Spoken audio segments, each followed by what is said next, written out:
10:10 पर आखिरी सांस ली है करुणानिधि ने।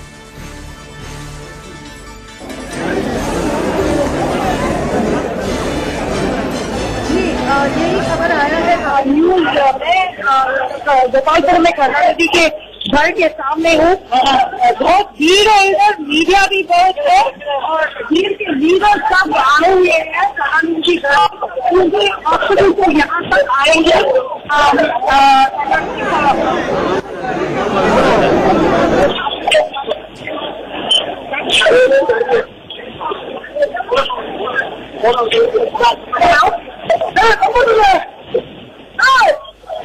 हेलो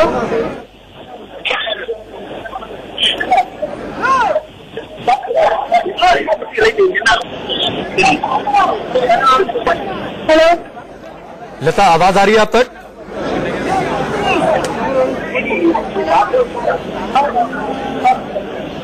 संभवतः बहुत वहां पर भीड़ है, शोरगुल है, जिसकी वजह से बातचीत नहीं हो पा रही है लता से, जो कि हमारे साथ जुड़ी हुई है और कावेरी अस्पताल के बाहर जैसा उन्होंने बताया मौजूद थी। और आप ये हुजूम देखिए किस तरीके से जो डीएमके के समर्थक थे, जो करुणानिधि को जो चाहने वाले थे, किस तरीके से आज दिन भर से ही वहां पर जुटना शुरू हो गए थे। और जो रह रहकर जो आवाजें पहुंच रही है जो फोन लाइन के जरिए, जब लता हमारे साथ जुड़ी हुई थी, तो आप ये समझ सकते हैं वहां पर कितनी बड़ी संख्या में लोग मौजूद हैं।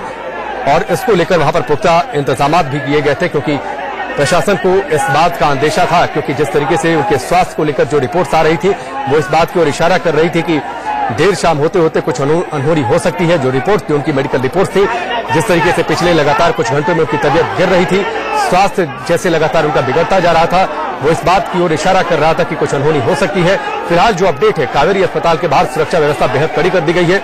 जो गेट्स हैं वो बंद कर दिए गए हैं।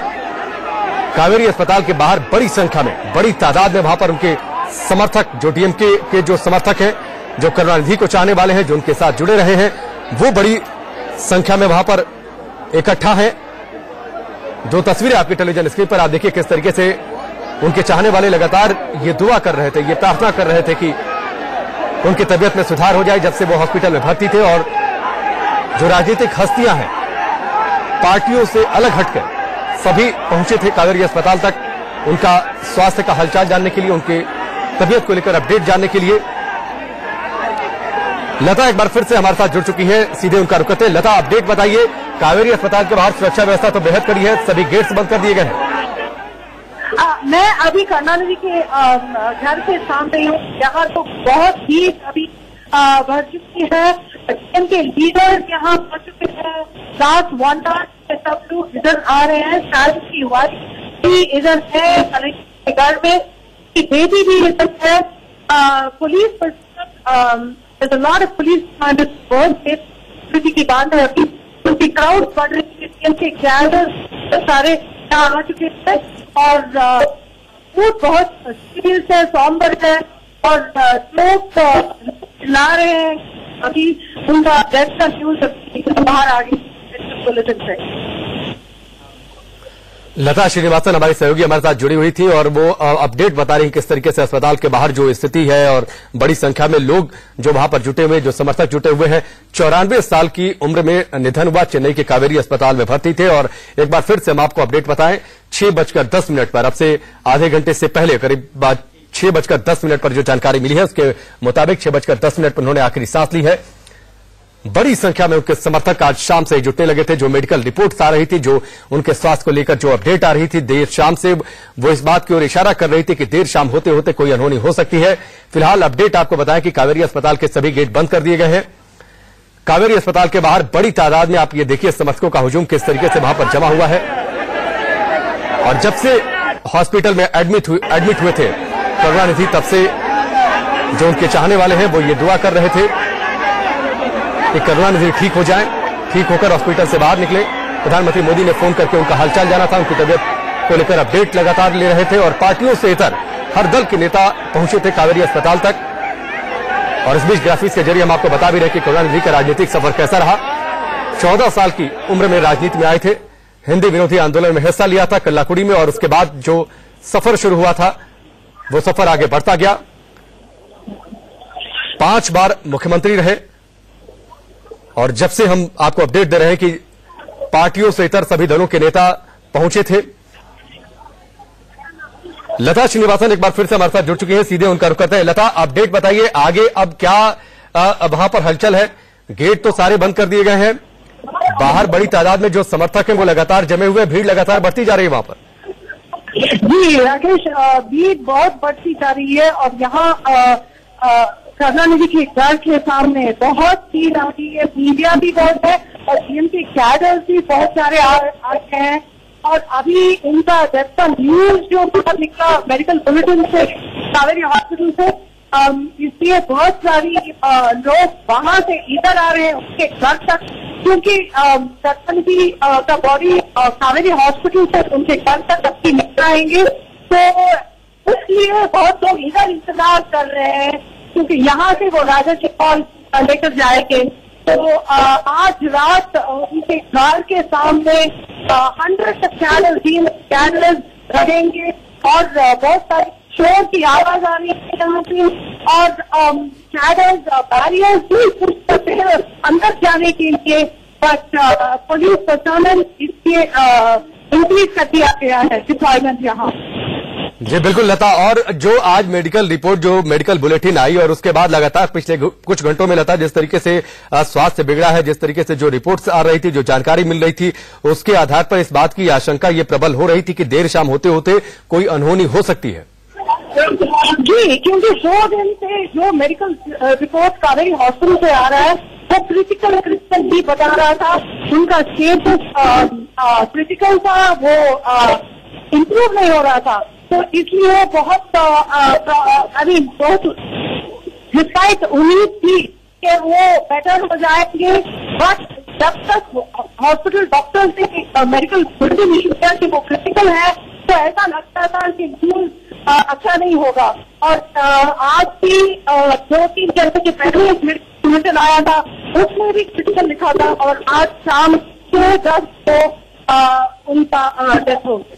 बिल्कुल लता, पिछले 11 दिनों से कावेरी अस्पताल में भर्ती थे करुणानिधि, और पिछले कुछ दिनों में ये भी खबर आई कि उनका स्वास्थ्य जो है वो स्थिर बना हुआ है, लेकिन आज उनकी तबीयत लगातार बिगड़ने लगी थी। जी, आज उनका तबीयत बिगड़ने लगी थी और कुछ इम्प्रूवमेंट नहीं था 2-3 दिन से उनकी तबीयत में। डॉक्टर्स ने बहुत स्पेशलिस्ट आए थे हॉस्पिटल में उनको देखने के लिए, ट्रीटमेंट देने के लिए, अगर कुछ इम्प्रूवमेंट नहीं हुआ और क्रिटिकल ही रहा, और ऐसा लग रहा था कि जो कुछ दिनों की बात थी, बट अनफॉर्चुनेटली आज शाम को उनका देहांत हो गया। बिल्कुल, और लता राजनीति में किस लेवल तक करुणानिधि की जो शख्सियत थी वो उसकी पहुंच का अंदाजा इस बात से लगाया जा सकता है कि जब से उनकी तबीयत खराब हुई पिछले 11 दिनों में पार्टियों से अलग हटके, पार्टियों से इतर सभी दलों के नेता पहुंचे थे, वहां पर हालचाल, उनकी तबीयत का अपडेट लिया था। प्रधानमंत्री मोदी उस समय दक्षिण अफ्रीका में थे जब उनको हॉस्पिटल में एडमिट करवाया गया था, फोन पर उन्होंने हालचाल लिया था। राष्ट्रपति रामनाथ कोविंद ने फोन पर उनका हालचाल जाना था। जी, बहुत सारे पॉलिटिशियन यहाँ आए थे उनको देखने के लिए। राहुल गांधी जी भी आए थे, चंद्रबाबू नायडू को एसपी देवेगौड़ा, अभी खबर है कि ममता बनर्जी जारी किए थे, तो बहुत सारे पॉलिटिशियन अक्रॉस इंडिया से उसको देखने के लिए भी आए थे। करुणानिधि एक ऐसे लीडर थे जो डिस्पाइट पॉलिटिकल आइडियोलॉजिकल डिफरेंसेस वो सबके साथ दोस्त थे, तो उनका यूएसपी था, डिस्पाइट द फैक्ट सब पार्टी सब दोस्त थे। जी लता, एक चीज और आपसे जानना चाहेंगे, जो उनके चाहने वाले हैं, जो उनके समर्थक हैं, वो अनगिनत हैं, अनगिनत उनकी संख्या है। बाहर लगातार हॉस्पिटल के बाहर, उनके घर के बाहर लगातार जमावड़ा होता जा रहा है। सुरक्षा व्यवस्था को लेकर और एहतियातन प्रशासन की ओर से क्या कुछ वहां पर इंतजाम किए जा रहे हैं? जी लता, जो उनको चाहने वाले हैं, जो उनके समर्थक हैं, वो अनगिनत हैं, उनकी संख्या अनगिनत है। लगातार हॉस्पिटल के बाहर, उनके घर के बाहर समर्थकों का जमावड़ा बढ़ता जा रहा है। ऐसी स्थिति में प्रशासन की ओर से क्या कुछ एहतियातन इंतजाम सुरक्षा व्यवस्था को लेकर और साथ ही स्थिति कानून व्यवस्था को लेकर कोई ना बिगड़े, क्योंकि भावनाएं हैं वो उद्वेलित होंगी जो उनके चाहने वाले हैं, तो इस मद्देनजर क्या कुछ खास इंतजाम, क्या कुछ व्यवस्था प्रशासन की ओर से? यहाँ पुलिस का इंतजाम पिछले 10 दिन से हो रही है।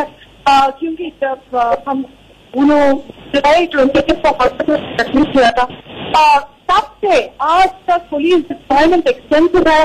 और जब आज शाम को जब न्यूज आ रहा है कि बहुत क्रिटिकल है, तो पुलिस डिप्लॉयमेंट इंक्रीज किया गया अक्रॉस द सिटी। तब ताजमहल निकल का भी ऑर्डर आया था कि 7 बजे तक शट डाउन कर सकती है, क्योंकि police did not any law and order crossing. तो बहुत ऑर्गेनाइज प्लान से ये हुआ कि स्टेट गवर्नमेंट ने पुलिस डिप्लॉयमेंट करके जहां से नहीं। बिल्कुल, चलिए लता, आप हमारे साथ बने रहिए, आपके पास हम लौट कर आएंगे। एक ब्रेक के लिए रुकी का निधन हो गया है और पीएम प्रधानमंत्री नरेंद्र मोदी ने शोक जताया है। उन्होंने कहा है कि देश ने एक जननेता को खो दिया है। डीएम के प्रमुख करुणानिधि की तबीयत पिछले काफी वक्त से बीमार चल रहे थे, वो तबीयत खराब थी और अस्पताल में भर्ती थे वो 28 जुलाई से, और आज उन्होंने आखिरी सांस ली है। 94 साल की उम्र थी उनकी। तमिलनाडु की राजनीति में बहुत ऊंचा कद उनका रहा और तमिलनाडु की जो 2 ध्रुवीय राजनीति है, जिसमें एक ध्रुव पर डीएमके और एक ध्रुव पर एआईएडीएमके, किस तरीके से बदलेगी ये देखना होगा। लेकिन ये सीधी तस्वीरें हम आपको अस्पताल के बाहर की दिखा रहे हैं, जहां पर अभी पार्थिव शरीर रखा हुआ है डीएमके प्रमुख करुणानिधि का। हमारी सहयोगी लता श्रीनिवासन वहां से मौजूद हैं। लता, सबसे पहले तो किस वक्त उनका निधन हुआ है, क्या वजह रही है, क्या बता रहे हैं डॉक्टर, और वहां कितने लोग मौजूद होंगे इस वक्त, आप जो देख पा रही हैं बयां करें। यहाँ हजारों लोग अभी हैं कावेरी हॉस्पिटल के सामने, और कलेक्टर के घर के भी सेवरल हंड्रेड्स ऑफ पीपल आ चुके हैं। यहाँ न्यूज जब डॉक्टर्स ने कहा 10 दिन से कि उनका तबीयत क्रिटिकल है, एज रिलेटेड इलनेस, क्योंकि उसकी उम्र थी 94, तो बहुत ओल्ड भी थे। तो रेस्पॉन्स टू ट्रीटमेंट बहुत मुश्किल हो गया था और बॉडी ऑर्गन फंक्शनिंग की भी प्रॉब्लम हुई थी। और 2-3 दिन से बहुत क्रिटिकल रहे और आज शाम को जब बुलेटिन आया था, मेडिकल बुलेटिन, वो लग रहा था कि कुछ आवर्स की वक्त है, गुड न्यूज नहीं होगा। और फिर आज 10 को उसका देहांत हो गया कावेरी हॉस्पिटल में। उनके फैमिली मेंबर्स सब उसके पास ही थे हॉस्पिटल में। यहाँ उनके घर में टैलेंट की वाइफ और कलेंगे बेटी इधर है, डीएमके लीडर भी इधर है उनके घर में, जहाँ मैं हूँ अभी। मैं हॉस्पिटल से यहाँ तक आई हूँ और यहाँ बढ़ रही है और मीडिया भी यहाँ आ चुकी है और उनकी बॉडी हॉस्पिटल से घर तक लेकर जाएंगे अभी थोड़े देर के बाद। लता, वहां जो हजारों की संख्या में समर्थक मौजूद हैं, उनमें से कुछ से आपकी बात हो पाई होगी, वो इस खबर को कैसे ले रहे हैं? वो यकीन कर पा रहे हैं कि अब वाकई करुणानिधि उनके बीच नहीं रहे? एक सेंस में उनको तो बहुत दुख हो रहा है कि उनका लीडर अभी नहीं रहे, बट करुणानिधि 2 साल से एक्टिव पॉलिटिक्स में नहीं थे। तो उनके बेटा स्टालिन की एक्टिव पॉलिटिक्स में था और वो प्रेसिडेंट डीएम का भी बन गया।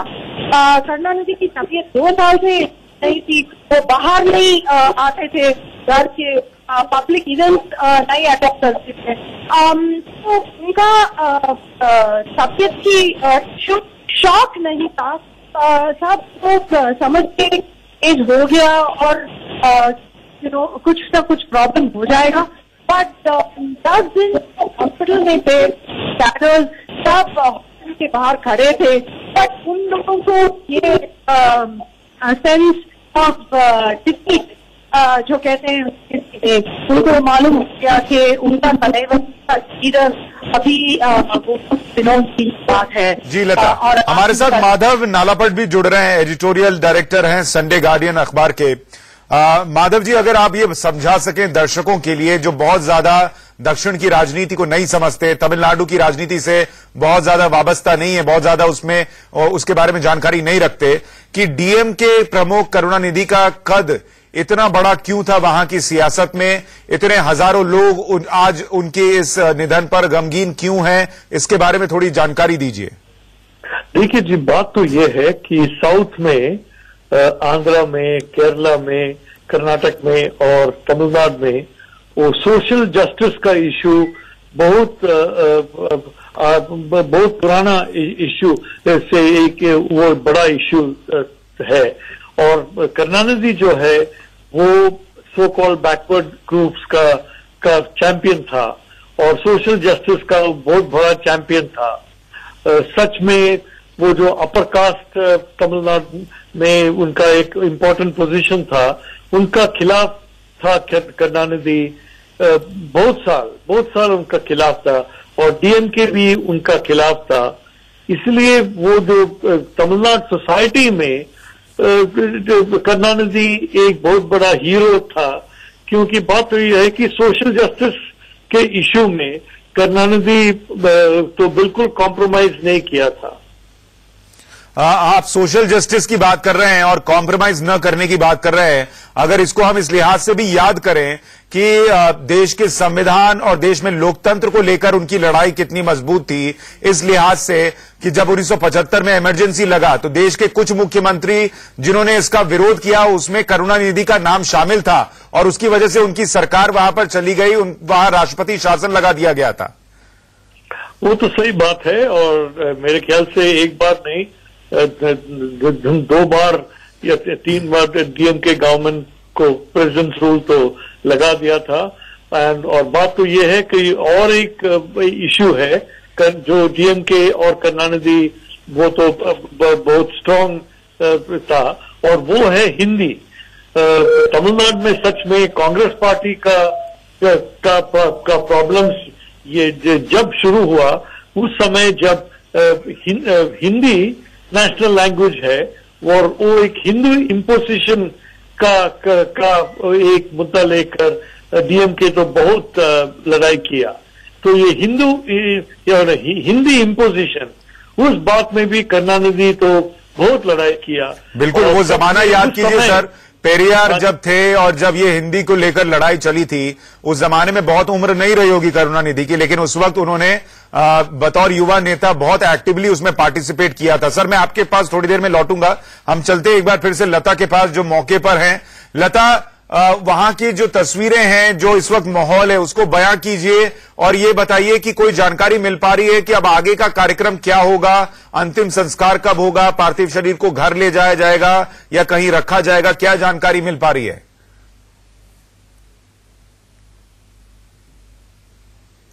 लता, आप सुन पा रही हैं मुझे?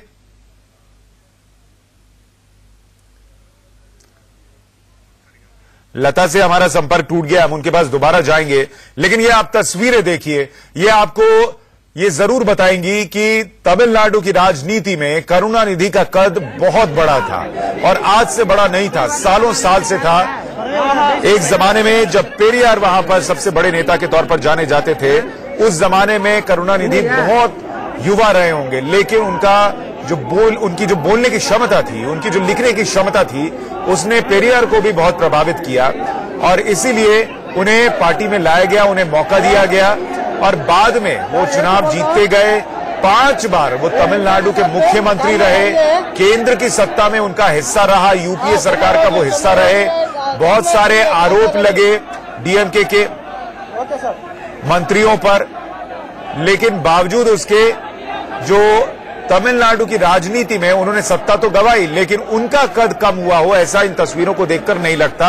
आज भी जन सैलाब उनके निधन की खबर को सुनकर वहां पर उमड़ा हुआ है। हमारे साथ लता जुड़ गई हैं। लता, वहां की तस्वीरों को बयां कीजिए, माहौल को बयां कीजिए और ये बताइए कि क्या कोई जानकारी मिल पा रही है कि अंतिम संस्कार कब होना है, अब यहां से पार्थिव शरीर को कहां ले जाया जाएगा? हॉस्पिटल से घर तक लेकर आएंगे। उनके घर से अगर बहुत लीडर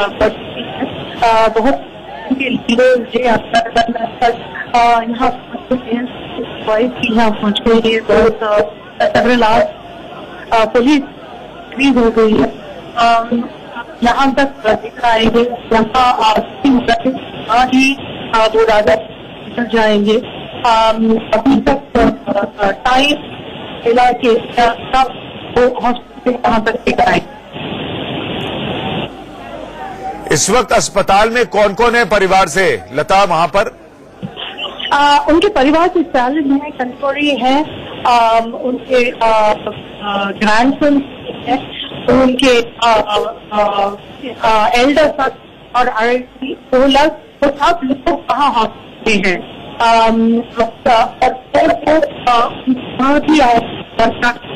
वो शायद जीवन हो जाएगा ऐसा लग रहा है। बट बाकी सब लोग सैंपल यहाँ करते हैं, उनकी वाइफ हॉस्पिटल में है के साथ। जी हमारे साथ माधव जी भी बने हुए हैं, एडिटोरियल डायरेक्टर संडे गार्डियन के। माधव जी, एक चीज और समझाइए, हालांकि करुणानिधि अब एक्टिव पॉलिटिक्स में बहुत ज्यादा सक्रिय नहीं थे, लेकिन अब वहां पर जयललिता भी नहीं है और करुणानिधि भी नहीं है। ऐसे में जो दो ध्रुवीय वहां पर सियासत है डीएमके और एआईएडीएमके की, उसमें कोई फर्क पड़ता आप देख रहे हैं? बात तो है, इसलिए कमला हासन और रजनीकांत तो मेरे ख्याल से मैदान में दोनों तो आ गया, क्योंकि जब तक जयललिता था और करुणानिधि था उनको कोई चांस नहीं था। और उन लोग जानते थे कि अब जयललिता तो गया और करुणानिधि का हेल्थ भी बहुत बुरा था। ये मेरे ख्याल से इसलिए इन दोनों लोग बोलता है कि हमको एक अपॉर्चुनिटी है और ये दोनों एक साथ मिलेंगे या अलग अलग लड़ेंगे ये तो नहीं जानता। परंतु बात तो ये है कि ये जो द्रविडियन पॉलिटिक्स जो है एआईडीएमके और डीएमके, नेशनल पार्टीज जो है कांग्रेस पार्टी, बीजेपी, वो तो ये द्रविडियन पॉलिटिक्स का खिलाफ तो हम बोल नहीं सकता, बट एक अल्टरनेटिव सिस्टम, थोड़ा और एक नेशनल सिस्टम तमिलनाडु में इंट्रोड्यूस करने के लिए उन लोग तो कोशिश तो करेगा। तो माधव जी, एक चीज तो आप मान रहे हैं कि अब जो तमिलनाडु की सियासत सालों से बाइपोलर राजनीति की रही है वो अब नहीं रहेगी, अब कई विकल्प वहां पर खुल जाएंगे। जी, बात तो है कि एक बहुत बड़ा एक सिंपैथी फैक्टर है तो डीएमके को फर्क मिलेगा। ये एआईडीएमके को सिंपैथी फैक्टर अब तक तो नहीं मिला है, क्योंकि एआईडीएमके 3 फैक्शन है, शशिकला फैक्शन है, ओपीएस और ईपीएस 3 फैक्शन है। डीएमके में सच में उतना ऐसा फैक्शन नहीं है। स्टालिन तो है और स्टालिन का बड़े भाई भी है, और बड़ा भाई तो उतना पावरफुल तो नहीं है, सिर्फ मदुरई में थोड़ा पावर है, इसलिए स्टालिन को कंट्रोल है पार्टी में। यदि एक सिंपैथी वेव है तो मेरे ख्याल से 2019 इलेक्शन में डीएमके का परफॉर्मेंस बहुत अच्छा होगा। एक चीज और समझाइए कि डीएमके में अब तक तो जब तक करुणानिधि रहे स्टालिन की ही चलती रही, क्योंकि करुणानिधि तो एक तरीके से बैक सीट पर आ गए थे पिछले कुछ वक्त से तबीयत खराब होने की वजह से, लेकिन अब उनके न होने के बाद क्या स्टालिन के खिलाफ भी कुछ लोग खड़े हो सकते हैं? क्या पार्टी में कोई टूट फूट की संभावना आपको दिखती है? जी, बात तो ये है कि ये तो बहुत जरूरी है डीएमके को कि उन लोग तो दोबारा अधिकार में आए। अब इस स्टेट लेवल में नहीं आ सका, उन लोग तो बहुत कोशिश किया डीएमके को, एडीएमके को ब्रेकअप करने के लिए और नो कॉन्फिडेंस मोशन को हराने के लिए, वो तो फेल हो गया। अभी उन लोग का कोशिश ये है कि नेशनल लेवल में एक एंटी बीजेपी फ्रंट तो फॉर्म करना और उस फ्रंट में डीएमके एक प्रमुख भाग लेना। तो यदि और इस बार भी 2019 में भी उनको पावर में नहीं आ सकता तो मेरे ख्याल से काडर का ऊपर बहुत बड़ा असर होगा, क्योंकि बात तो ये आजकल का पॉलिटिक्स में, वो सच में आजकल का पॉलिटिक्स में सेल्फ इंटरेस्ट है, सेल्फिश इंटरेस्ट है, और यदि पावर नहीं है यानी अधिकार नहीं है तो बहुत सारे काडर तो दूसरे पार्टी को जाते हैं। तो ऐसे में अगर आप एनालाइज करें करुणानिधि के पूरे पॉलिटिकल करियर को, ऐसा क्या था उनमें कि जब उनकी सरकार बर्खास्त हुई और उसके बाद 13 साल तक वो सत्ता में नहीं आया, लेकिन उसके बाद भी वो वापसी कर पाए? ऐसा क्या खास था उनमें, और क्या वही खासियत स्टालिन में है जो पार्टी को वापसी करा पाए? जी, बात तो ये बहुत इंपॉर्टेंट प्रश्न आप तो पूछ दिया है। बात तो ये है कि एक हम कहते हैं रिथमिक टैमल, जो भाषण देता है वो सच में एक गाना जैसा है भाषण। हम जानते हैं इंडिया में पुराने जमाने में ऐसे लोग कहते थे, लोग बोलते थे कई कई जगह जाकर। ये रिथमिक तमिल में करुणानिधि मास्टर था। वो उनका स्पीचेस सच में लाखों लोग उनका स्पीचेस सुनने के लिए आते थे, जो डीएमके का सपोर्टर नहीं था पर सिर्फ करुणानिधि को सुनने के लिए। वो मास्टर स्पीच का अथॉरिटी था रिथमिक तमिल में। और दूसरी बात यह है कि उनको वो फिल्म का एक्सपर्ट था, और फिल्म का एक्सपर्ट ये है कि पब्लिक ओपिनियन क्या है, पब्लिक का मूड क्या है, वो बहुत अच्छी तरह जानना पड़ेगा, क्योंकि फिल्म में इतना बड़ा कंपटीशन है। और इसलिए मेरे ख्याल से करुणानिधि को एक बहुत बड़ा इंस्टिंक्ट था कि पब्लिक ओपिनियन क्या है, और पब्लिक ओपिनियन का सर मैं माफी चाहूंगा, आपको थोड़ा सा रोक रहा हूं, एक पॉलिटिकल रिएक्शन आ रहा है। आनंद शर्मा कुछ कह रहे हैं, सुना देते हैं। We offer our condolences to his family, to the people of Tamil Nadu. Karunanidhi ji for over 5 decades played a very major role in Tamil Nadu politics and in national politics. He has left his footprint. His contribution has been truly historic, and that shall always be remembered with respect. Thank you.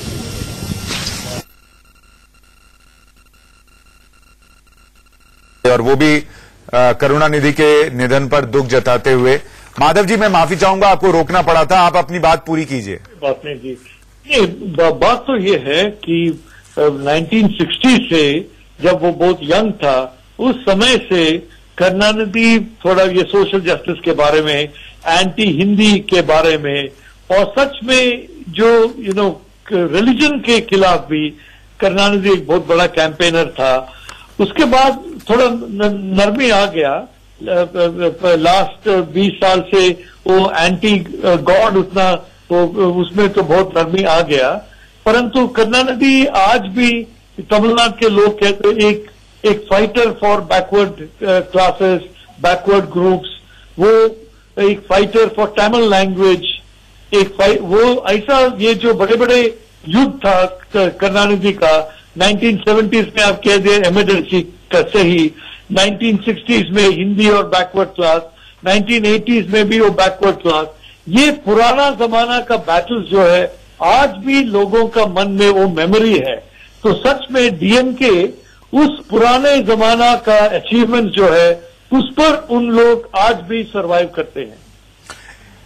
Sir मैं चाहूंगा थोड़ा सा, हम जब करुणानिधि की बात कर रहे हैं, उनके पॉलिटिकल करियर की तो बात करते ही हैं, लेकिन उसके अलावा जो उनका जीवन था, अगर उसके बारे में भी थोड़ा बात कर सकें, जिसमें फिल्मों को लेकर उनका रुझान बहुत ज्यादा था, और जो उनके राजनीतिक प्रतिद्वंदी रहे एमजीआर, उनके लिए बहुत सारी फिल्मों में उन्होंने गीत लिखे, स्क्रिप्ट लिखी, और इस उम्र में भी जब वो एक्टिव पॉलिटिक्स में भी थे, 2010 में उन्होंने अपनी 75वीं फिल्म की स्क्रिप्ट लिखी थी, जो दिखाता है कि राजनीति और अपनी जो उनका शौक है उसके बीच वो कैसे बैलेंस बनाते थे, और उस पैशन को कभी छोड़ा नहीं उन्होंने।